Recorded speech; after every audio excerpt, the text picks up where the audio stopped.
Today is Friday, July 11th, 2020, and I'm Rachel French, and this is Real Good News. If you've stopped watching the news, and I can't blame you, you still might have missed some very important stories that have happened around the country, so I'm going to share them with you right now. First of all, there is good news when it comes to COVID-19, the novel coronavirus from China. I know it scared everyone at first, but some say it's turning from a roaring lion into a bit of a purring kitten. All right, maybe I'm overstating just a bit, but the fact is that the death rate in the United States has gone down for 10 weeks in a row. This was the 10th week of declining death rates, lower daily rate than we have seen since the beginning. That's good news. And other good news when it comes to the coronavirus is that there are more treatments that work. Dr. Vladimir Zelenko, he's an Orthodox Jewish doctor out of New York City. He was interviewed 2 days ago by Dr. Drew Pinsky. Now, Dr. Zelenko has been saying for a while, as have other doctors around the world, that there's a protocol that works. Hydrochloroquine, azithromycin, and zinc.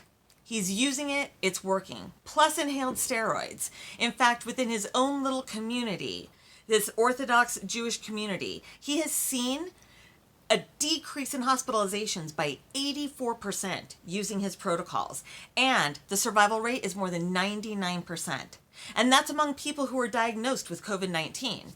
So things are looking very, very good. Also, vaccines are in the works. It was over a week ago that the first trial in South Africa started, courtesy of Bill Gates.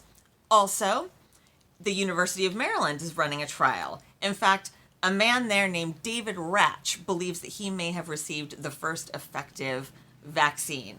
Now, we won't know until October whether he has antibodies, but he says he feels different.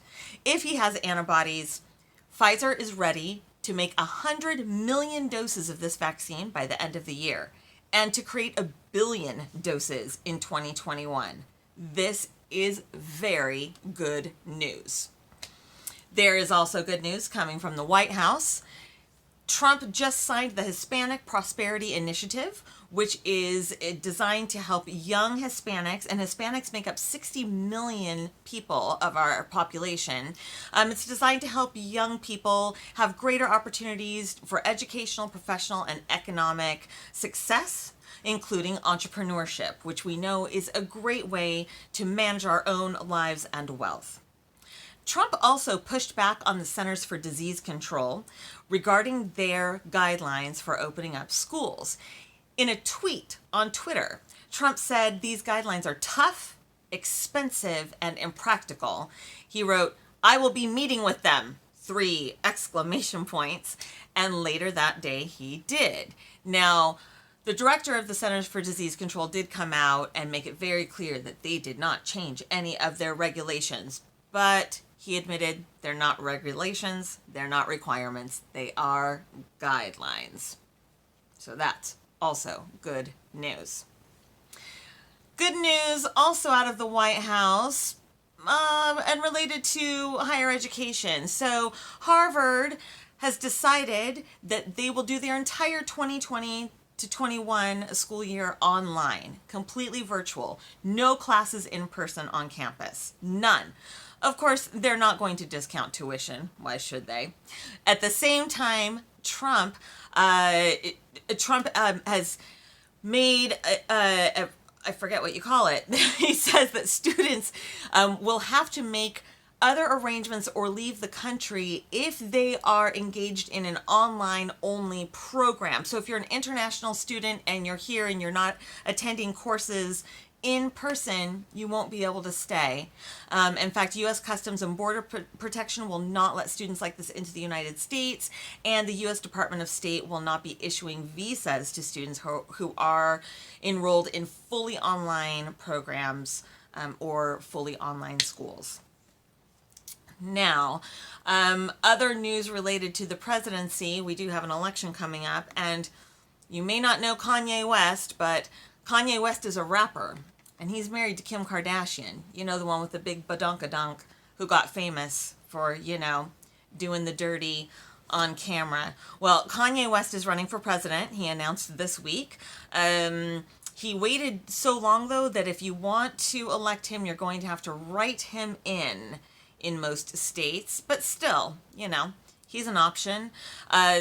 He's got a song, I believe it's called something like "You're an effing hoe," and I love it. I mean, I like that kind of irreverence in a president.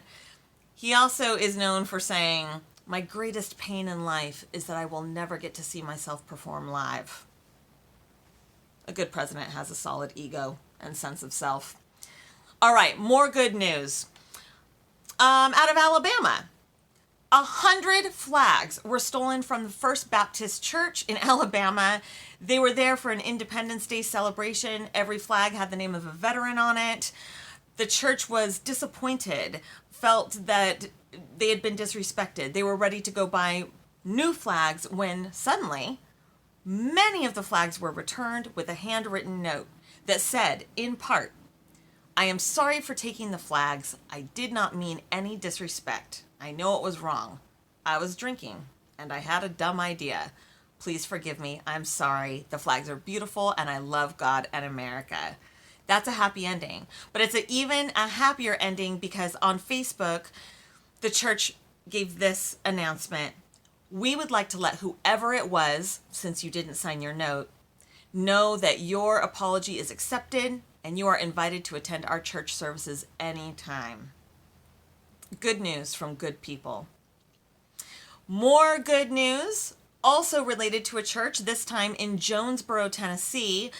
Well, not everyone had places to go and things to do, and not everyone was being exactly nice on Independence Day. They were being pretty nice in Jonesboro, Tennessee, at the Lighthouse Missionary Baptist Church, where all members of the police department were invited to be honored. The pastor said, as part of his speech, "It is past time for the silent majority of Americans who do not approve of lawlessness to stand tall and firm and let our voices be heard. Chief Street, you and all the personnel of the Jonesboro Police Department, you have our appreciation, our encouragement, our support, and our church wants to show that with more than words." And in a touching gesture with church donations, a check for $1,000 was personally handed to all 23 members of the Jonesboro Police Department. That's good news. More good people. Other good news in the U.S. military. You may not realize this, but 15% of the U.S. Army is female. But one of those military members just got a really great honor. The Green Berets have just welcomed their first female soldier. She graduated along with 400 other soldiers. She was one of 3 women who was going through Special Forces qualification courses at Fort Bragg, North Carolina. So now we've got a female Green Beret. Those are the top stories this week and from the past couple of days. Good reminder, to avoid germs, including things like the coronavirus, it's important to keep your immunity up. So get enough sleep, eat well, spend time with friends and family if you can, and remember that humor too. Humor helps build your immunity. It reduces stress, it reduces cortisol levels, and it makes you more able to fight off any nasty germ or virus that comes your way.